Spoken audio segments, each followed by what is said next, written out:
Саламатсыздар ма, құрметті оқушылар? Біз бүгін 32-ші жаттығуды шығаратын боламыз. Бірінші есептен бастайық. Жинағыш линзаның оптикалық күші плюс 1,5 диоптрия, ал шашыратқыш линзаның оптикалық күші минус 2 диоптрия. Линзалардың фокустық қашықтығын анықтаңдар дейді. Бірінші есеп берілгені. Бізде оптикалық күш деген үлкен D әріпімен белгіленеді. D тең 1,5 диоптрия дейміз. ТПТР. Ал D2 минус 2 диоптрия. Енді бізге фокус қашықтықтары керек. Ол дегеніміз үлкен F-тар. F1 және F2 қажет. Шешуі. Формула бойынша негізінде D тең 1 бөлінген F деген формула бар. Бізге D емес F қажет. Формула түрлендіру керек бұл жерде енді. Сонда F тең 1 бөлінген D деген формула шығады. Ал бірінші, екінші формуламыз. Олай болса бізге қажетті F1-іміз онда 1 бөлінген D1 болады.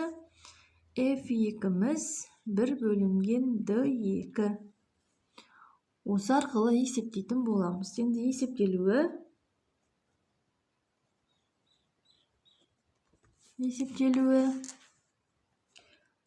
F1 тең 1 бөлінген 1,5.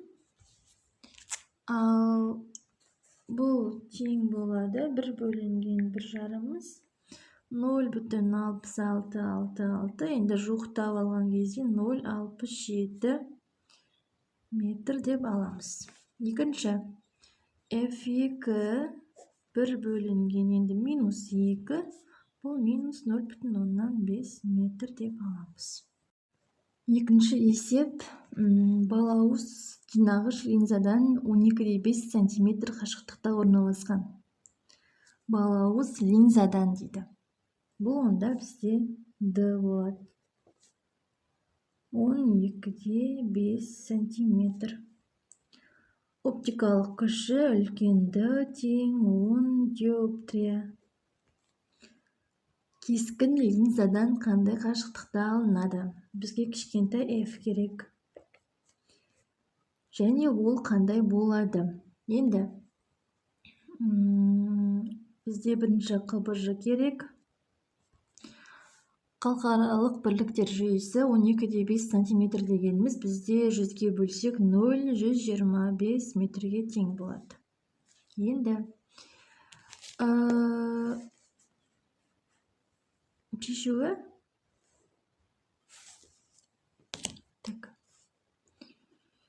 Шешуі бізде бірінші D тең 1 бөлінген F-ға тең бірінші формуламыз. Ал 1 бөлінген F дегеніміз 1 бөлінген D плюс 1 бөлінген F-ға тең. Кіші F-ға тең екінші формула. Енді біз осы екі формуланы түрлендіреміз. 1 бөлінген F-тің орнына әкеп D-ны қойсақ болады. Өйткені бізде D тең 1 бөлінген F-ға деген формула бар. Олай болатын болса D тең 1 бөлінген D плюс 1 бөлінген F. Үшінші формула. Бізге кіші F қажет. Олай болатын болса, мұна кіші D-ны мына жаққа өткіземіз. Сонда D минус 1 бөлінген D тең 1 бөлінген F қалады. Бұл төртінші. Енді осымен бір жұмыс жасап алайық, одан кейін ары қарай тағы шығара береміз. Әйтпесе сәл күрделірек болып кетеді. Енді орнына қойсақ, бізде D-ның орнында 10 тұр. 10 минус 1 бөлінген D-ның орнында 0,25 тұр. 0,125 тең 1 бөлінген F. 1 бөлінген F тең болады 10 минус 1-ді бөлеміз 0,125 1/125-ке бұл 8 шығады.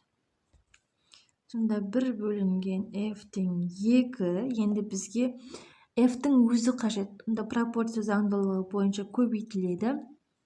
2f тең 1, f тең 1 бөлінген 2 тең 0,5 метр болады.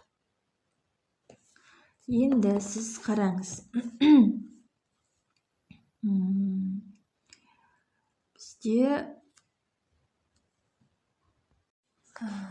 Бізге бұл есепте, екінші есепте айтады, кескін қандай болады дейді. Біз кескінді түсіну үшін бірінші бізге фокус қашықтығы керек. D тең 1 бөлінген f-ға орнына қойып есептесек, онда f тең болады 1 бөлінген d, 1-ді 10-ға бөлсек 0,1. Онда біздің фокус қашықтығымыз 0,1 екен. Яғни f, жер 2f болады. f, 2f. Біздің берілген денеміз 0,25 метр қашықтықта орналасқан, яғни 0,1-ден артық ол. Сонда біздің денеміз d, яғни 2f-тан кіші, бірақ f-тан үлкен қашықтықта орналасқан. Олай болатын болса, біздің кескініміз f үлкен 2f. Онда бізде денеміз 2f-тан ары қашықтықта пайда болады. Кескіннің сипаттамасы үлкейтілген, төңкерілген шын болады. Үшінші есепте бізде сызба есеп. Енді бұл есепті бір күрделі, қиын деп ойлап қалмаңыздар. Бұл өте қарапайым, оңай есеп. Бұл есептің шешімі мына жерде толық берілген. Оқып қарасаңыздар бәрі түсінікті. Қай сәуле қалай кетеді, қайсы қайда шағылады, кескін қайда пайда болады, кескіннің сипаттамасы қандай. Енді шашыратқыш линзаның бір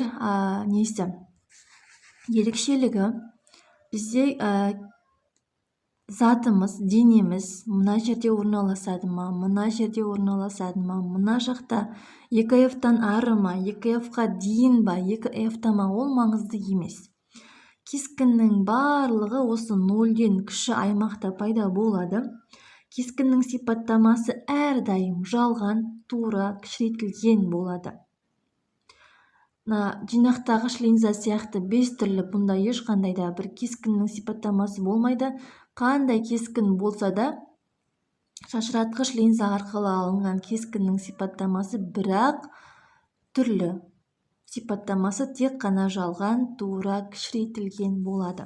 Енді есепті суретін салсақ, енді мына жердегі сәулеміз бізде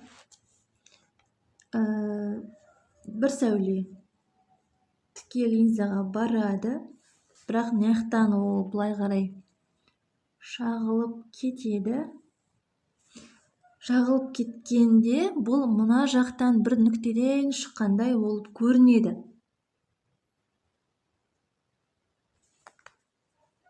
Сол үшін үзік сызықтар жасаймыз.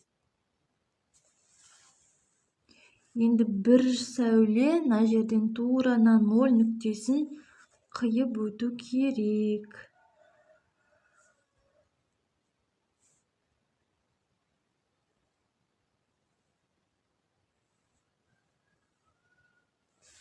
Нөл нүктесін қиып өтті, онда біздің мына заттың кескіні мына жерде пайда болады. Яғни екі сәуленің қиылысқан жерінде мына жерде пайда болады. Кескіннің сипаттамасы қандай? Үнемі жалған, тура, кішірейтілген болады. Енді үй жұмысының бірінші жаттығуы бізге берілгені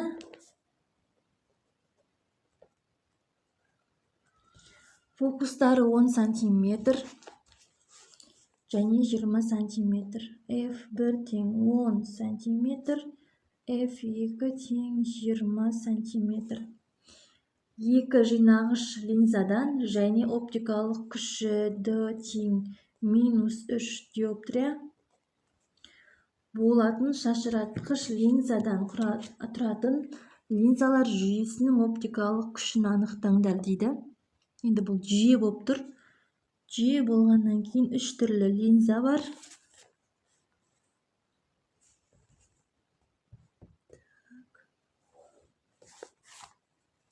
D жалпы дейік. Мынаны D3 дейік. Енді бірінші кезекте бізге қ-б-ж керек, халықаралық бірліктер жүйесі. 10 сантиметрді 100-ге бөлсек, онда 0,1 метр бар. 20 сантиметрде 0,2 метр бар. Ары қарай кеттік. Шешуі.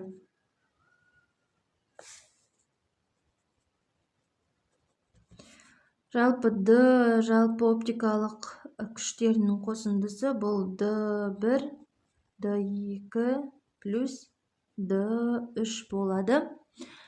Енді бізде D3 қана бар, D1 мен D2 жоқ. Оны қайдан аламыз? Әрине оптикалық күш фокус қашықтығы арқылы тауып аламыз. D1 тең болады 1 бөлінген F1-ге. D2 тең болады 1 бөлінген F2-ге. Енді есептеп орнына қойсақ. D1-іміз тең болады 1 бөлінген 0,1-ге. D2-іміз тең болады 1 бөлінген 0,2-ге. 1-ді 0,2-ге бөлсек, әрине ол 0,1-ді бөлсек 0,2-ге, ол 5-тің өзі шығады. 5-тің өзі шығады. Ал 1-ді бөлсек 0,1-ге, ол 10 шығады. Енді D жалпыны есептейік. D1-дің орнында 10 тұр. Плюс 5-ті қоямыз. Плюс минус 3 диоптрия. Енді плюс пен минус қатар келген кезде әрине екеуі алынып кетеді. Минус жеңіп кетеді. Сонда 15-тен аламыз 3-ті, онда 12 диоптрия болады. Келесі бізде екінші есебіміз. Фокустық қашықтығы 20 сантиметр болатын дейді. Фокустық қашықтығы бұл бізде үлкен F. 20 сантиметр болатын. Линзаның көмегімен экранда линзадан 1 метр қашықтықта орналасқан заттың кескіні алынды. Яғни кескініміз линзадан 1 метр қашықтықта орналасқан. Онда зат линзадан қандай қашықтықта орналасқан дейді. Яғни негізгі қойылған затпен линзаның арасындағы қашықтықты табу қажет екен бізге. Олай болатын болса, бізге D қажет. қ-б-ж 20-ны 100-ге бөлсек 0,2 метр. Так.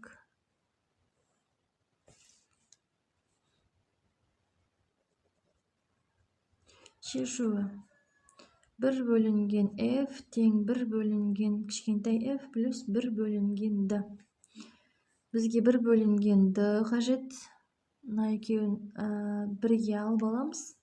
1 бөлінген F, мына кіші F-ті теңдіктің сол жағына шығарамыз, сонда ол минус болып шығады. Минус 1 бөлінген F тең 1 бөлінген D.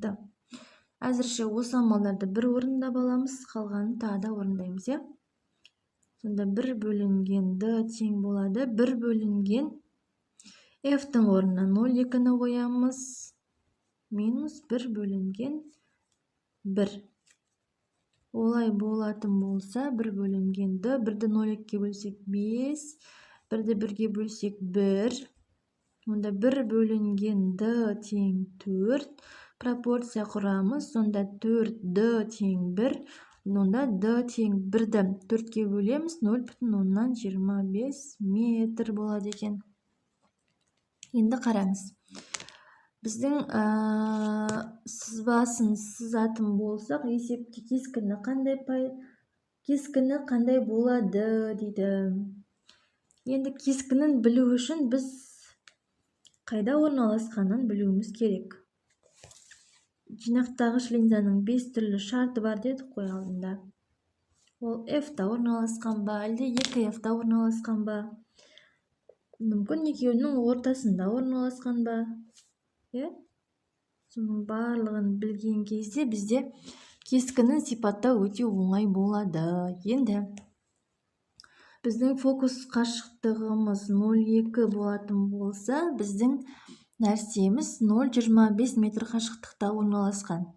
Олай болатын болса, бізде денеміз F пен 2F-тің аралығында орналасқан. Біздің денеміз 2F-тан кіші 2F-тан кіші, бірақ F-тан үлкен қашықтықта орналасқан, яғни мына жерлерде орналасқан ғой. Онда біздің кескініміз 2F-тан ары қашықтықта пайда болады. Кескіннің сипаттамасы шын, төңкерілген, үлкейтілген. Мына жерде орналасса затымыз, онда біздің кескін мына жақтарда бәлкім, бірақ төңкерілген, үлкейтілген, шын болады. Үшінші есеп, мына есеп пен мына есеп өте қатты ұқсайды. Бұлардың кескіндердің сипаттамасы да өте бірдей болады. Енді әрине шашыратқыш линза үнемі жалған, тура, кішірейтілген кескін береді. Енді оның қайда орналасқанын анықтайық. Мына сәуле былай қарай шағылып кететін болса, онда бұның жорамал шығу нүктесі мына аралықтар деп үзік сызықпен аламыз.